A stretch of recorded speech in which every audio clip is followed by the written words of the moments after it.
Play to win your share of $1 million every week this football season at DraftKings.com. With 1 Week Fantasy at DraftKings, you can play when you want with a team you want. Just pick your contest, pick your team, and pick up your winnings. Hurry to DraftKings.com now. Use code FINE and play for free with your first deposit in Sunday's $1 million fantasy contest. This isn't fantasy as usual. This is DraftKings. Welcome to the big time. Enter FINE for free entry now only at DraftKings.com. That's DraftKings.com. The Pirates and Cardinals have the best 2 records in baseball, and they go head-to-head one final time this regular season. Could this be a preview of next week's division series? Coverage begins Wednesday at 6:30 Eastern on ESPN Radio.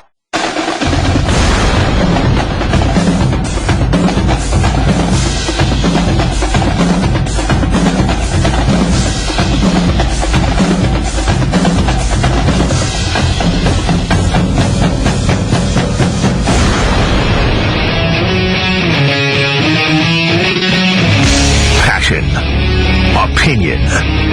Must-hear radio. This is the Paul Finebaum Show. Brought to you by Regions Bank. Regions Bank is proud to be the official bank of the SEC. And now, Paul Finebaum.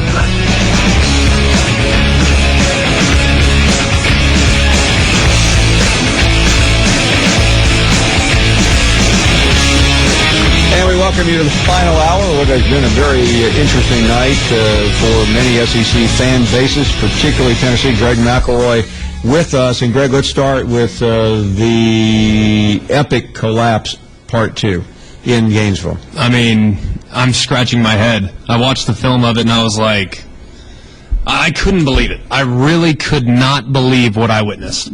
The 2-point conversion, let's start there. Yeah.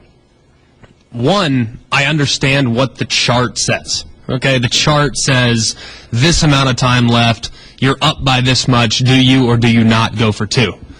And I respect people that use the chart. But isn't the chart, let me explain to lay people, I mean, isn't the chart more for when weird things start to happen? At the end of the game, the chart's obvious, isn't it? It says what your best odds are, essentially. Yeah. And what I'm getting at, though, and clearly they followed the chart, and they said that, look, kicking the extra point is the right move. But I think as a coach, you have to recognize, Paul, the situation in the game. And Tennessee had just put together the best drive of the season. A 16-play drive that took 6.5, 7 minutes off the clock. They ran the ball on 14 of those 16 plays. You look at Florida's defense, they have hands on the hips. They're gassed. And yet you still elect to kick the extra point? You have to recognize momentum if you're a coach. I think it was an unbelievable mistake by not going for 2. You're up by 12. You either go up by 14 or you go up by 12. I mean, it's a non-factor. It's not even be a 3-possession game. No. They're not a 3-possession game at that point. They have to have the ball 3 times. You're expecting 2 field goals? I mean, it's unlikely.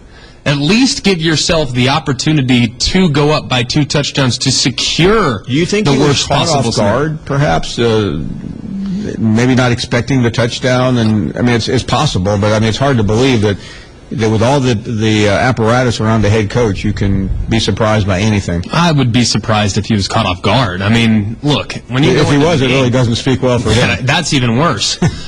When you go into a game as a quarterback, you know what your 2-point conversions are. You probably have 2 or 3 of them, and you repped them during the week. You say, okay, if we get in a gotta-have-it situation. Did you, in looking back over, did you see? I mean, did one go right up, or did they? They zoomed in on Butch Jones. I went back and watched the TV replay. It looked like he had a hand up. I just couldn't tell how many fingers he had up. But I do think, obviously, this was a catastrophic mistake, especially given the drive that Tennessee just went on. I don't think anyone's talking about that. They're talking about, well, he should have gone for 2. That's what it says. But the chart says differently.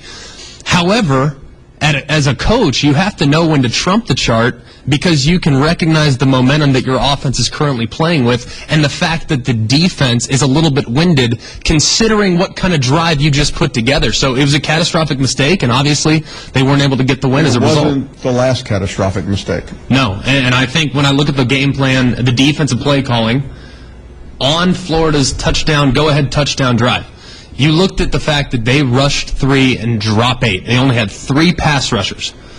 Explain to me why on 4th and 14 you feel the need to take a defensive end from the left side, albeit against a right-handed quarterback. So let's think about all the different, this is like baseball, right-handed, left-handed, it's a lot of different things going on. Right-handed passer, you're going to pick up a pass rusher from the left side, the quarterback's blind side, and drop him out to make sure that you're aware of a quarterback draw on 4th and 14? It makes no sense to me. I have always come to the train of thought that the defense should dictate in that situation. With the offense is back against the wall, you blitz no matter what. You blitz and you attack. Let me go over. So let's play both sides of it because it's one of the most important plays of the year for Tennessee. Sure. On the offensive side, we saw what they did. Sure. I mean, what other options do you have? When they had the ball and they were trying to go up and they had the 3 and out. On 4th and 14, you're on 4th and 14. You're on Jim McElroy's headset right now. So what they did is they actually ran a pretty nice little concept. They had the inside receiver go on a deep corner route to occupy 2 defenders. Okay. And then they had the underneath defender play to the outside, and then sure enough, the receiver was able to wrap right around him, which is a really nice concept. Worst case scenario, 1st and 10, you make a tackle, you still play. Game on. But they took poor angles. You saw the flat defender, number 13, the corner for Tennessee. The name's, I'm drawing a blank because I'm a little heated. If you can't tell. As an offensive guy, I like seeing good quality defense, and it was not good quality defense. He got a little lethargic. He took a poor angle, overran it, and then sure enough, you saw Brandon Powell come back, make an incredible block to spring Callaway for the touchdown. It was a well-executed offensive play, but I have to look more at what happened defensively for Tennessee, and that was really what is going to stand out more to me. Go back to being in the quarterback's role here with Will Greer, and if you change one person or 2 people on the other side, what happens to him? He's toast. Doesn't have a half an hour to decide where to go. No. Well, rush 3, first of all, let's talk about Florida personnel-wise to begin with. Where is Florida susceptible? On the offensive line. That's been that case since the spring. Their offensive line has been suspect. Now, granted, they are improved. So I don't understand why you would make it easy on them, the offensive line, perhaps their weakest group on the offensive side of the football, by only rushing 3. So that means you have 2 double teams against 2 edge rushers and a one-on-one matchup in the middle, but you still have help from all over the place. It didn't make sense to me. And I understand there's different philosophies playing with the lead. I get that. I come from a different one. I can't trump what Butch Jones called. That's fine. But what I have a problem with was the lack of execution in the secondary and the fact that if they're going to drop a guy, being aware on quarterback draw, why would they drop it from the quarterback's backside? Why wouldn't they drop it from the quarterback's front side so at least he doesn't see the rush that's coming behind him? I thought a lot about this, in case you could. I've been all over this play. And I've seen it from 2 different angles. Marcus was here, and he was exercised on no pressure. You know McElwain as well or better than anyone alive. You played for him. He helped. You led the Alabama team to a national championship. How surprised do you think he was by their setup? I think he always has a plan. So, one, he had a really good concept drawn up on the front side that put stress in the defensive secondary. Now, if he was going against Nick Saban, he's probably getting pressure in that situation. Right. Or if he's going against a defense that likes to dictate John Chavis, you might get pressure.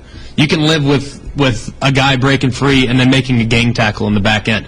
I think that you have to never be surprised as an offensive player.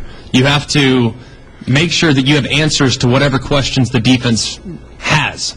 And Jim McElroy, man, I'm telling you, the first month of the season, if I could vote for Coach of the Year, and I know I have a good personal relationship with Jim McElroy, I think he's the coach of the month in the conference. I really do. Because if you look at their personnel, and I saw them in the spring, Paul, and I saw how their offense was working. I saw their defense. Their defense was really solid, but their offense has found ways to win. And at Tennessee, they've found ways to lose the last couple weeks, 2 out of the last 3 weeks. So I think that a lot of credit needs to be given to Florida, but it's really hard to take your eye off of the letdown that was Tennessee. Well, and we'll continue for a second on Tennessee. You go through this gut-wrenching experience against Oklahoma, and here you are again. You think you're going to learn something. Obviously, they didn't. What does it tell you about Butch Jones as a head coach? Well, I think he needs to reevaluate the way they go about their business in the fourth quarter. You can't get conservative. Because when you get conservative and you start allowing offenses easy completions, and you saw it with Baker Mayfield, he threw a ton of balls under 10 yards.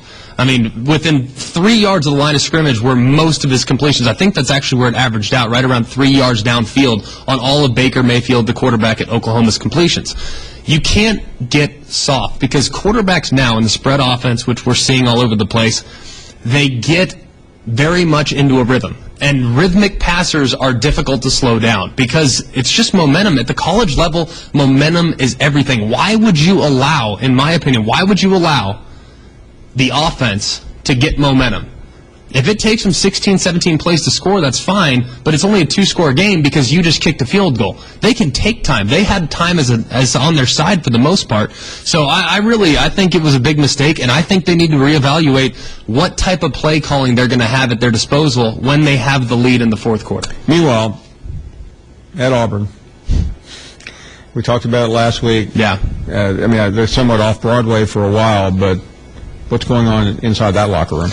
It's tough to put my finger on it. I mean, you look at this team, most notably, the LSU game to me was more troubling than the Mississippi State game. The defense at least showed somewhat of a heartbeat in the Mississippi State game. They had a tough start, but they made adjustments in the secondary. You saw Will Muschamp kind of tinker with his situation. They moved Blake Countess from corner to safety. They started a couple new guys in the defensive situation. So they did at least resemble a team that can play defense at this level in the second half. Now, granted, I'm not sure Mississippi State's outstanding offensively. I think that they're middle of the pack at the very best on the offensive side of the football. Not very explosive, not a ton of speed. Dak's the best passer in the league, but he doesn't have the supporting cast that he had, say, a year ago. I just wonder what's going on with Auburn's offense. I mean, they can't get their quarterbacks into a rhythm. It seems like they're playing slower than they ever have before. Last year with Nick Marshall, it was like a well-oiled machine. What's usually the cause of that? It's usually the quarterback isn't necessarily comfortable running at that type of pace, or they feel like their defense is lethargic, so they have to slow it down offensively so they're not on the field the whole time defensively. There's several reasons why they might have slowed it down. I think part of it probably has to do with how comfortable they are running the system at the quarterback position. I thought the quarterback played decent. I wouldn't say that he was outstanding. I wouldn't say that he was bad. By what kind of standards are we talking about? Not good. I mean, relative to what they had, Jeremy Johnson was putting them in bad situations time and time again. What can we possibly expect from a redshirt freshman making his first start against a quality defense? That's tough sledding. Right. Was his performance worse than Brandon Harris last year against Auburn, who was a bad defense last year? And granted, yes, he was in his own friendly confines of Jordan Hare, but let's be honest. I mean, for a true freshman to go in and play in this league, that's why what Kyle Allen did last year was so remarkable. It's so incredibly hard. Look at Treon Harris. Right. Would you say that his performance was better than Treon Harris for the last half of the season last year? I would say it was. Treon Harris was a good athlete and could make plays with his legs, but he didn't throw the ball real well. It's really hard for a true freshman to go in and play well. Let's see what Lorenzo Nunez does moving forward. Sure, he looked good against an 0-4 UCF team, but how will they look against Florida in a few weeks? I mean, it's hard for a true freshman or a freshman to go in there in his first opportunity and play well. So I don't have high expectations for him this year. I think he can develop into a nice player. I just want to see him progress. If he gets a little bit better every single week, then I would consider that a victory in regards to developing a quarterback. Butch Jones is on the phone. I'll take it. I have some questions. I do. Great stuff from Greg McElroy. It's always fun. Greg, we'll see you this weekend. Always fun, Paul. Thank you. We'll take a short break. Back with much, much more as we will get to your phone calls at 855-242-7285. Paul Finebaum here for the...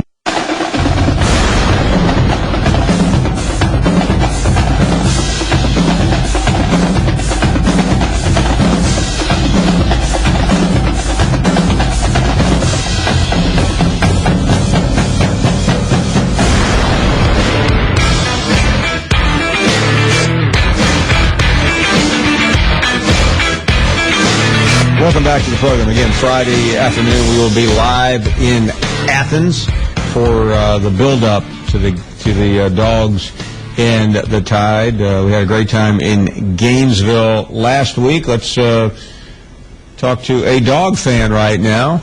Big week of the year for him. How are you, Daryl? What's going on, Paul? Oh, well. All right, first of all, I want to talk about Tennessee game, okay? I thought in the first half when they went for it on fourth down and on the jump pass, I thought that was a ballsy move. I thought that was a brave move. It was a great call that swung the momentum all their way. That was obvious. Start the third quarter, they got the ball, they went down the field, and I'm sitting here thinking, I'm telling you, if they could have scored a touchdown on that drive, ball game is over. They would have done Florida in. But they had to kick the field goal, and I'm sitting there and thinking, okay, I mean, you got points, but man, if you could score a touchdown. What I do not understand is how you can dominate a football team for 3 friggin' quarters and then go conservative like they did in the fourth quarter. Well, Dale, I'll tell you how. When you do not know how to win, Gus Malzahn made that same mistake in the national championship game. They had that game won, too. I've seen it over and over again, but I haven't seen it as often as I have under Butch Jones at Tennessee. Butch Jones has got to look himself in the mirror and ask himself, am I the man with this football team? Am I? So there's question marks, okay? They're as good as Dobbs, as great as Dobbs played in that football game. For Tennessee to lose, absolutely, I mean, just a major slap in the face. The Volunteers, the Volunteers, they lose painful losses. I feel the Tennessee fans. They just don't lose any of this painful loss. I'm going to tell you something else.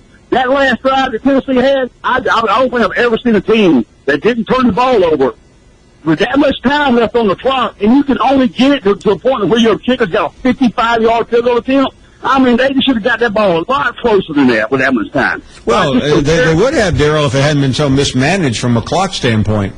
You're absolutely right. This goes on the entire coaching staff right here, big time. I mean, how do you let that player score a touchdown with 4 players around him like that? I mean, it's just, you give them the first down, it's fine. You don't let something like that happen.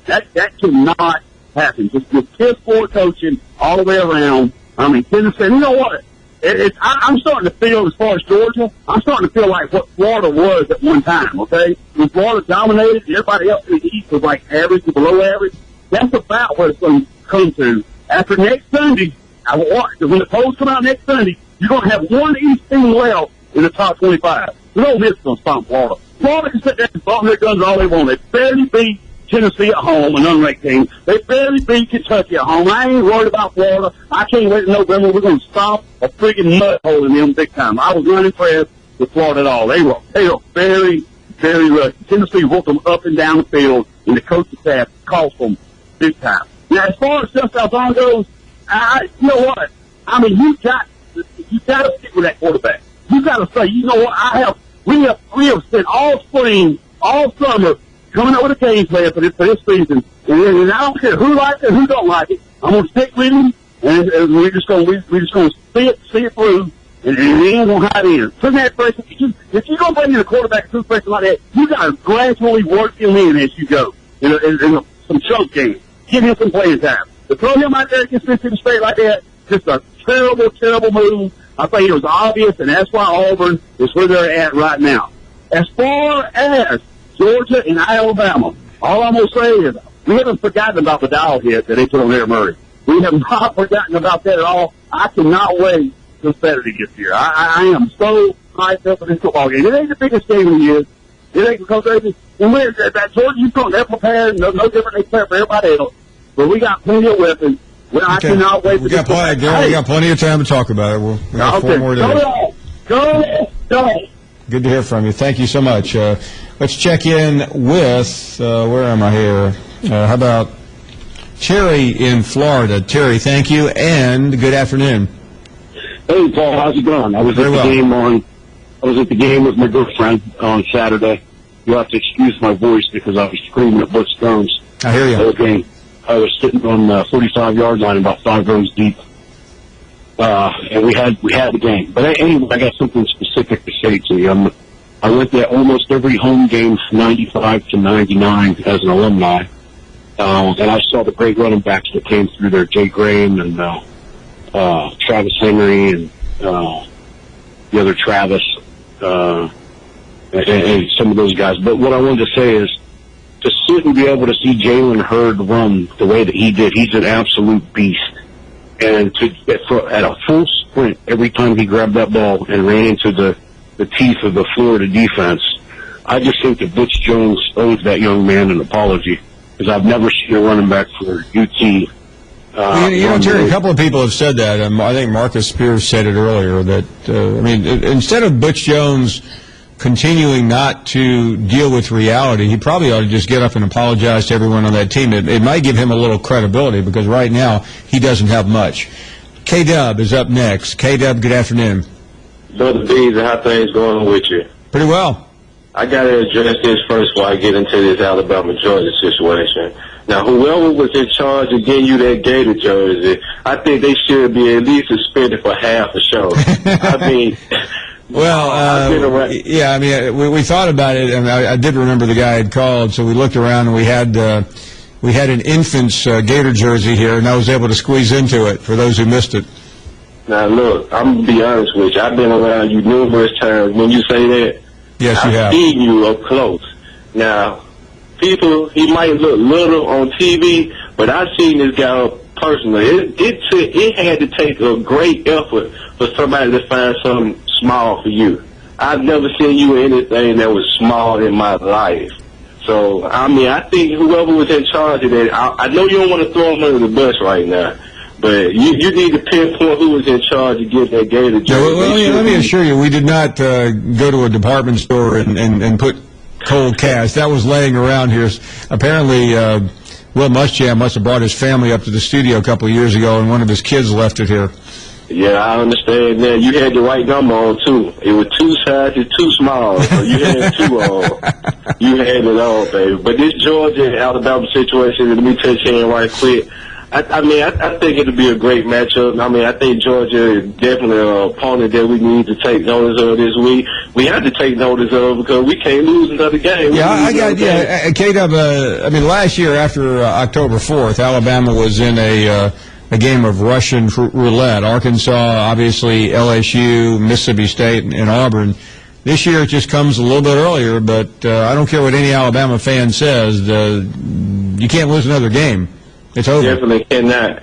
And, we lose another one, it's pretty much over. It's already dim right now. But I think Marcus hit on a spot that I definitely was thinking about. I think the emergence, if Nick Saban give him a chance, the emergence of Bo Scarborough coming back this week from off suspension and injury. It does help. I agree. I think it'll definitely free up Kenyon Drake, to do a lot more other things. Well said. We have plenty of time to talk about this one. Can't wait to get going. Larry is up next. Larry, good afternoon. Hey, Mr. Finebaum, how you getting along today? Pretty well. Hey, great. I tell you what, boy, this program's really going to be in the world of hurt here after Saturday. Ain't going to be nothing to talk about. The bands will be out and the bars are out. It ain't no wonder that SEC ain't won nothing. If they're following something as stupid as this chart deal, and I've never heard anything as ridiculous in my entire life. You ain't got to be Stephen Hawking to see if you're at 12, 13 ain't helping. You got to get to 14. The coach of the 6th grade Mark Twain Rough Riders could figure this deal out. They ought to fire Butch Jones immediately and get Justin Fuente on speed dial. And the last thing I'll say, I don't think it's ever been uttered on this show before, but Mark Richt is a really good man, but if he can pull this deal off Saturday, he becomes a great man. Thanks, Paul. We'll take a short break. 855-242-7285 is our number. Still about 30 minutes to go. It's been a fun one. Stick around.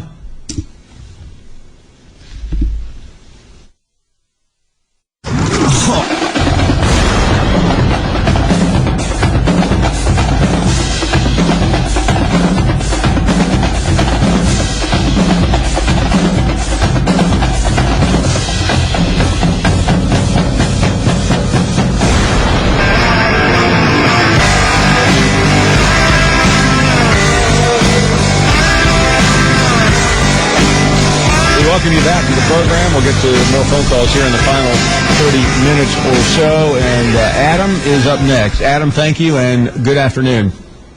Hey, Paul. Thank you for taking my call again. Sure. I am a Tennessee fan, and I'm heartbroken, as most people I think have probably been calling in today are.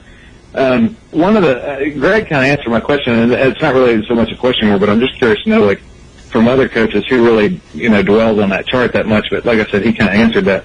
I think one of the things that's most frustrating to people is even today how Butch Jones is refusing to take responsibility. Hey, you just nailed it right there. I mean, if you're Butch Jones and you're selling soap for 3 years, I mean, you're the greatest salesman in Tennessee football history. You better own it, and he hasn't done that. I've heard nothing from Butch Jones so far that makes me feel better as a Tennessee fan, and that is a big mistake. And he better be careful, because if he loses again this week, it could spiral out of control, and he could lose this week very easily.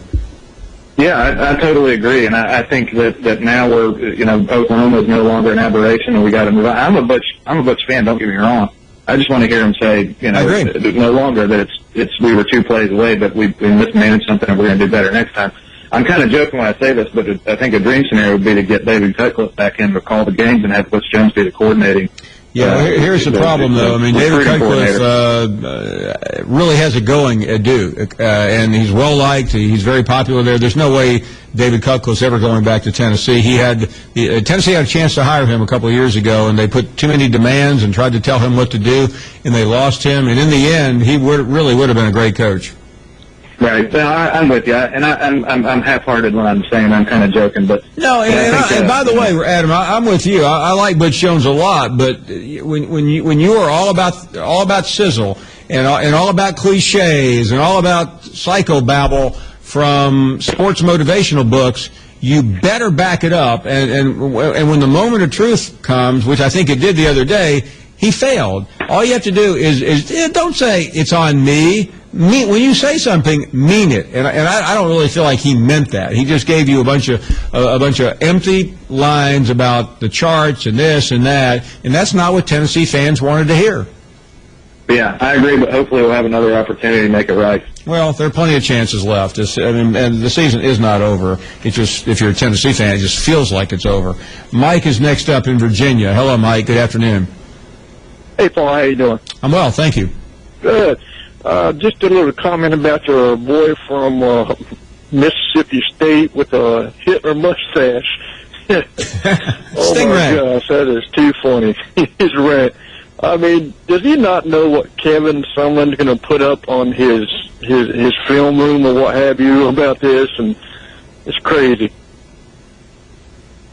Well, I don't think he's really given it much thought. I think he probably should. I agree with you. I think this is a really tough game for Mississippi State. Will is up next in Gulfport, Mississippi. Hello, Will. Hey, Paul. How you doing, Bubba? Pretty well. Just thinking about Rich, and I know he had his procedure today, and Miss Phillips, of course. Prayers always. But it looked to me like he was really aggressive in the first half, and he just turtled it in the second half, He just went into a shell and played not to lose. You can't do that. He's playing checkers. The rest of the SEC is playing chess. No, you're absolutely right about that, and that has certainly been one of the Achilles heels of him for a long time. You know that. Absolutely. Do you think Fournette is the most impressive athlete you've seen since Bo Jackson? I mean, through 4 games, I would say. Yeah. But I just think, and I don't want to rain on Leonard's Heisman run, but you don't win the Heisman in September. It's a cliche, but it's also true. Of course. Definitely. And he's got a couple more cupcakes, and I include South Carolina in that. Although that freshman quarterback looked pretty good for him, but no, the problem for Leonard Fournette is the month of November. Right. That's the problem. I mean, LSU season, and if you start getting blown up in November with big losses, you have Alabama, A&M, Ole Miss. I mean, those are really brutal. Arkansas, you have a brutal stretch there. And Arkansas is always hard. Yeah, I mean, you can pick your poison, but at Alabama, at Ole Miss, among the last 4 games of the year. Well, we beat them 6 out of 9 the last 9 times in Tuscaloosa, so we played better over there than let me assure you, though, going back 9 games in Tuscaloosa doesn't count. Just go back to how long Nick Saban's been there. Yeah, I know. You're right. But you got the first one, and you got the first one and the third one. But And again, we're talking about a lot of unknowns right now, Will. Alabama is somewhat of an unknown, although I don't think so. Arkansas, to me, even in defeat, looked really good Saturday night. Yeah, they did. Hey, thanks for the call. Really do appreciate it. Let's check in with Damon up next. Hey, Damon, thank you. Good afternoon. Hey, Paul. Love the show. Got a couple quick questions for you. Could Pac-12 play in the SEC week after week and be as strong as they are? Well, it's an argument you hear all the time. I think there are a couple of schools out there that could contend. Right now UCLA is as impressive a team as I have seen. USC certainly is pretty good. Oregon is the poster child for what's bad in the Pac-12. Oregon and Auburn are following the same path. But right now, I think the Pac-12 is a terrific league. But that's always a difficult question. It all depends on the schedule too. Give any team in the country Alabama's schedule or anyone's schedule for that matter in the SEC, and it will be difficult. This year, though, we talk about this gauntlet. We can't say that yet because there are some easier places to play this year. Auburn was supposed to win the SEC. Mississippi State went into Auburn and won. And I don't mean that as being disrespectful to Mississippi State, but Mississippi State, I do not think, is a national championship contender. We'll take a break. 855-242-7285. We are almost done on a Monday. It's been a crazy show. Marcus Spears was along earlier. We had Greg McElroy, number of other guests as well. Clay Travis just lowered the boom on Butch Jones. If you're a member of the Butch Jones family, I would advise you not going back and listening to that on the podcast. We'll be right back. Paul Finebaum here for the...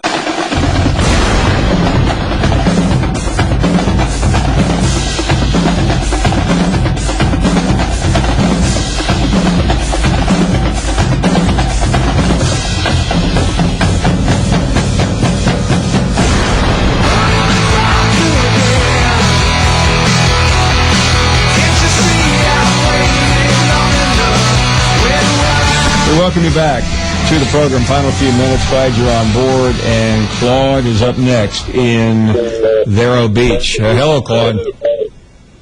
Hi, Paul. How you doing? Very well. Thank you very much. Really tired of listening to Darryl downtrod on the Gators every week. And he just needs to kind of shut up and quit talking about the Gators after the 38-20 butt-kicking we gave them last year when we had Muschamp as our coach. He needs to quit worrying about the Gators so much since we kind of have the upper hand on them. Not worry about close victories for Kentucky and Tennessee. Yeah, I mean, Claude, Darryl definitely seems to irritate many people. I appreciate your call, though. Thank you so much. Phil is in North Carolina. Hey, Phil, good afternoon. Hey, Paul, how you doing? I'm doing well. Good. I wanted to, first of all, I love Danny Cannell and the two of you talking football, but sometimes I wonder if Danny is really serious and just doesn't give is intentionally. I was on with Danny and I do college football live every Monday and Tuesday on ESPN. And today we were talking about ranking the conferences, and I think he said if I could put the SEC fifth, I would. I mean, that's jumping the shark. Well, here's what I want to say. I count at least 4 teams that are serious contenders. Starting with Georgia, go Dog. Mm-hmm. But beyond Nick Chubb, you've got Sony Michel, and I bet you cannot count 10 teams in the country on which Sony Michel would not start and be an all-conference contender. LSU, Fournette, they compare him to Herschel Walker, and I want to throw 2 names at you. Buck Bellew and John Lastinger.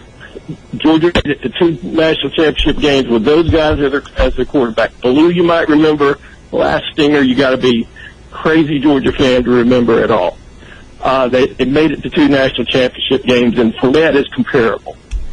Alabama, should Alabama pull out the miracle and win Saturday, they won't. But if they do, a one-loss Alabama team you got to consider.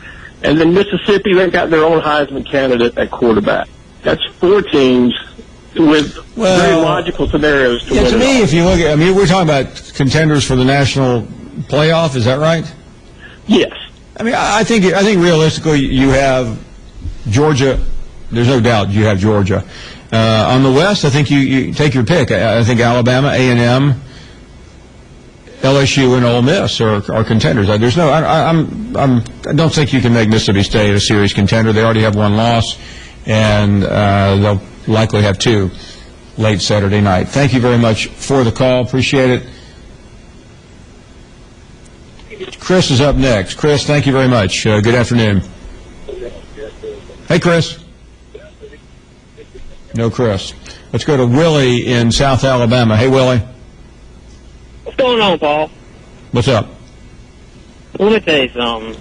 I totally believe. Willie was about to totally believe in the Auburn Tigers, and just like the Auburn offense, can't get it going. Willie's call died a poor death. We had a couple of top-notch analysts in here earlier, Marcus Spears first, and later Greg McElroy, both of whom opened up on the Tennessee play calling and the selection by Butch Jones. Some of these decisions that were made late in this game, my Pee Wee football coach would have been ready to make the right call. So it's just, it's so disheartening. You look at this 2 weeks ago, and then you see it happen again against Florida.